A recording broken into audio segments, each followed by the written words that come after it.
Hi guys, Robbie46 here and welcome back to Ride, and it's time to do some endurance racing on the pro circuit section. We are on the Aprilia RSV4. I'm a little disappointed that we didn't get to press any buttons or tap a button to run to our bike. You just gotta let the computer do it. And that's it. It's annoying because, like, okay, that guy's just gone past me, but you can't gain anything at the beginning. So say it was tapping the A button. Obviously if you tapped it really fast or really slow, that would depend how quick you set off. So I think they missed a trick there. They should have definitely put something like that in, because you got no control over how well you start. Anyway, we're at the Aprilia circuit, and hopefully we can get some wins, or get a win I should say. There's 8 laps, and over the course of those 8 laps I will we'll talk about MotoGP and the Argentina round which we just had. But back to Ride at the moment. The patch is finally out for the PS4, which fixes various bugs, including the annoying and stupid World Tour data corruption. So that's all fixed now, and we're just waiting for the Xbox One version of the patch, which should be somewhen as I go wide. Good save though. I think it's either end of this week, so either tomorrow or Friday or beginning of next week, so not too much longer to wait, so that's not too bad. Come on, 12 at the moment ain't good. One thing I've noticed about the pro circuit races is they're actually a bit more challenging than the normal races. I don't know if it's because most of the bikes are on a more level playing field and you can't upgrade them as such. So I think, like I said, it's more of a level playing field, or either that or they've upped the AI slightly for these ones. And it doesn't help that quite a few of the race bikes, if you got anti-wheelie turned off like I do, the Aprilia isn't actually too bad for it, but some of the others, Jesus, they just can't stop wheeling. I mean, obviously the BMW normal S1000RR is a bitch for doing that anyway, so the race bike is even worse. The Panigale is really bad at doing that as well. The Suzuki not too bad, but it still does it more than this Aprilia does. I think you just gotta try and get the right one that suits you best. Well, we're making good progress. The thing is with the endurance races, it's you haven't. Obviously you got 8 laps, so you got more time than usual, so you haven't really got to try to get to the front straight away. You can just take your time, because you know you got plenty of time, and yeah, just take it easy, get past 2 people like that, up to 3rd. Hopefully by the end of this lap we might be in the lead.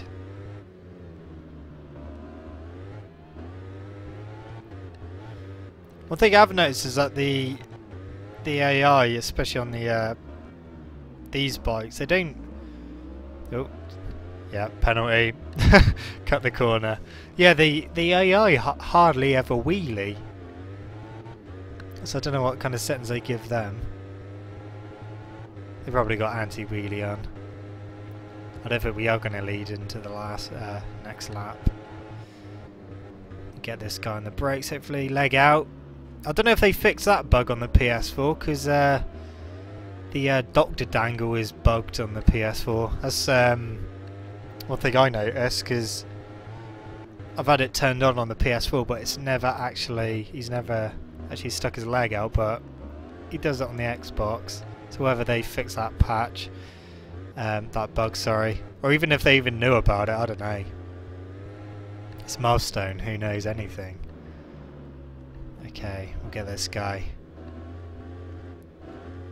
We're halfway through the race now, so I'm going to start talking about MotoGP now. Let's start with Moto3. Danny Kent in Austin. He well, he blitzed the field basically, and had a really big lead and won the race. And then Argentina came and he won by an even bigger margin. He won by 10 seconds. So really good for him. Hopefully he can keep that momentum up. Again, his teammate Efren Vasquez got second. So that team, which I'm not going to pronounce because the commentators don't even know how it's pronounced. But yeah, it's getting really good for Danny Kent on a Honda as opposed to that Husqvarna which he was on last year. And he's up there and he's definitely a championship contender this year. If he can carry on the way he's going, there's no reason why he can't win it. But yeah, really good to be a Brit and have someone doing the business. Moto 2, we've got Sam Lowes who won in Austin, and then he ended up third in Argentina. Zarco won that. Zarco definitely deserved that. I did feel sorry for Zarco in Qatar when his bike got stuck in third gear, and he ended up like 8th after leading for basically the whole race. So he definitely deserved that win, and his second place in Texas, and now he's finally won a race, so well deserved for him. Alex Rins showing us how much talent he's got with yet another podium. He's doing better than Alex Marquez is doing. Alex Marquez hasn't quite got to grips with the Moto2 bikes, but Alex Rins has. And yeah, Sam Lowes third. He tried to well, he tried to be a bit smarter towards the end of the race because Alex Rins was right behind him and it was for ages, so Sam decided to let him pass to see where Rins was better than him and maybe decide then when to re-overtake. But unfortunately for Sam, he didn't have as much grip as Rins, so Rins then ended up pulling away, but third is still a good result, so good all round. And then MotoGP happened. So obviously Qatar, Rossi won, Dovi was second, Iannone third, Marquez was fifth after running off on the first corner. Texas, Marquez won. The Yamahas struggled with their front tyre as it just ripped itself to shreds yet again, but not quite as bad as last year. Rossi managed to get on the podium in the third, so definitely better than last year. And Dovi was second yet again. And then Argentina, Marquez, well, Alicia Spargaro actually went into the lead for a little bit on the Suzuki, so that was good to see. And then Marquez pretty much got him as soon as he could. Elise tried to fight in, but with the lack of top end of this Suzuki meant that he had to try too hard on the brakes and went a bit wide at a few corners and ended up losing a few positions. Rossi got nudged wide in the first lap by Iannone and lost a couple of positions. And then Marquez cleared off, and towards the halfway mark of the race he had about 4.5 second lead, and Rossi started getting quicker and quicker, made his way through the field, and started going quicker than Marquez. Marquez was on the hard rear tyre, Rossi was on the extra hard, mainly because the Hondas couldn't work with the extra hard rear. So Rossi started closing the gap down. Dovi was third and was going with Rossi, and then drama happened on the penultimate lap when Rossi caught Marquez and pretty much had to do a bit of a block pass because the two best breakers in the world coming up against each other. Obviously hard for them two to outbrake each other, but Rossi did it and went for the late apex going around one of the hairpins. Marquez saw, well, a real small gap. He obviously thought that Rossi was going to miss that apex altogether. Went for it. They touched, and then when they flicked to go round the left-hander, because they were that close, when Rossi flicked over to go left, his rear wheel took out Marquez's front wheel, and down Marquez went, and he decided to try and finish the race on foot. No, obviously ran to his bike. As 2 meetings in a row he's done a bit of running, Marquez, but unfortunately couldn't get going again.